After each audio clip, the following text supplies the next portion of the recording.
Let's recap our breaking news this evening. There has been a huge explosion in the Lebanese capital, Beirut. The blast happened in the port around 2 hours ago. It rocked the whole city. It shattered windows over a large area. Many people thought there'd been an earthquake. In fact, hospitals are said to be overwhelmed by casualties. Some reports talking of as many as 500 people being injured. Firefighters are tackling numerous blazes, and eyewitnesses say that balconies collapsed. People were left trapped under the rubble. Government officials are saying a very high number of people have been injured, and it's feared there'll be a high death toll as well. A BBC producer in Beirut has been speaking of massive devastation at the port of Beirut, with bodies everywhere, shipping containers mashed and overturned. It isn't yet known what caused the explosion, which was felt across the city and could be heard for miles around. Well, these are live pictures now of the aftermath of those two separate explosions, and the latest casualty reports just coming into us here at BBC News say that there could be several hundred people who have been injured and who've been taken to hospitals in the city. The head of the Lebanese Red Cross is saying that there's no exact figure of how many people are injured, but many are still trapped in their homes within the area of the blast. Some people are being rescued by boat. There's one source in Beirut saying that they are treating in one hospital more than 500 injuries, and they can't take any more casualties. Many of the operations are taking place in that hospital, and the hospital is appealing for blood donations.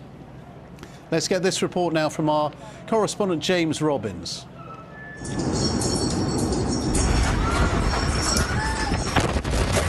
A massive explosion sent shockwaves tearing through the Lebanese capital. The blast happened in the port area. It looks as if the first explosion was followed by another, much larger one, which swept through many nearby buildings. Lebanon's health minister said there'd been many injuries and widespread damage.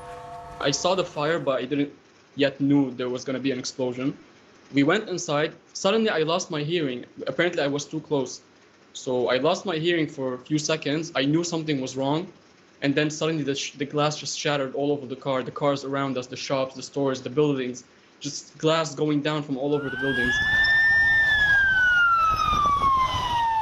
Firefighters are tackling numerous blazes, while medical teams are searching for casualties in what is now a full-scale emergency.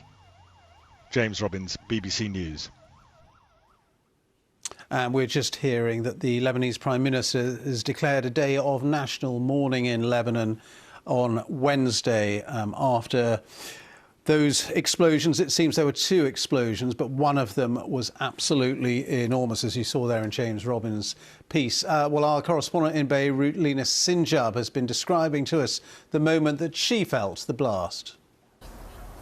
Well, I was here in my apartment and the whole building was shaking. It felt like it was like an earthquake, and I felt like the building is about to collapse. Just a few minutes after, there was like big explosion that all the doors in my flat went open, and we started trying to call each other, check on people. And you know, the phone network was down, and immediately after we heard that there was the explosion that hit the area of the Beirut port.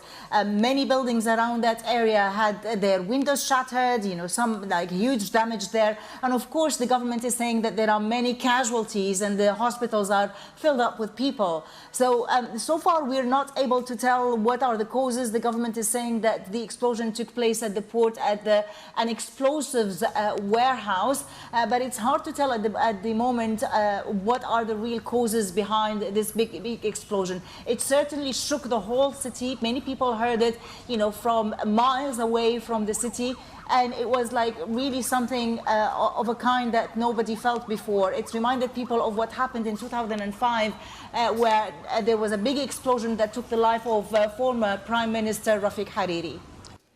Leela Sinja up there in Beirut. Well, many people indeed in the city saying that it did feel as though it was an earthquake. This is the aftermath. You can see the nightscape in Beirut, and flames and smoke and carnage after that enormous explosion. It seems there were two explosions, but one, as we saw earlier, was particularly massive. Now, the US State Department says it's following closely the reports of the explosion. It's standing ready to offer all possible assistance, says the US State Department. The latest casualty figures, well, there aren't any detailed casualty figures, but the head of the Lebanese Red Cross is talking about hundreds of people having been taken to hospitals in the city and many remaining trapped in their homes that have been damaged by the blast. And also we're hearing reports of at least 10 people having been killed. Clearly that death toll may rise.